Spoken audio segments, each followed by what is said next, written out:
Jujutsu Kaisen a eu la meilleure fin possible, je t'explique pourquoi. Au Japon, l'univers des mangas est très compétitif, à raison de plusieurs milliers de nouvelles œuvres produites chaque année. Parvenir à une publication, mieux, à une animation, est de l'ordre de l'exceptionnel pour les Nippons.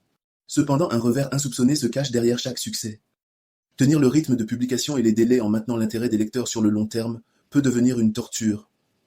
Entre les œuvres qui ne suivent plus la volonté de l'auteur et celles qui prennent du temps à sortir pour raisons médicales, on en voit de toutes les couleurs. Akutami n'a pas voulu de JJK, en tout cas, pas tel qu'on l'a connu. Dans son histoire originale, Yuta était le protagoniste et Gojo n'existait pas, mais après avoir publié la version pilote qui a eu un succès moyen dans le Jump, son éditeur lui a donc proposé des modifications dont Yuji en tant que protagoniste et de Gojo comme sensei. Résultat des courses, une déconnexion avec la nouvelle version de son œuvre qui pourtant plaît au public. Il déteste Gojo, l'un des persos le plus appréciés, et se voit de moins en moins continuer cette histoire.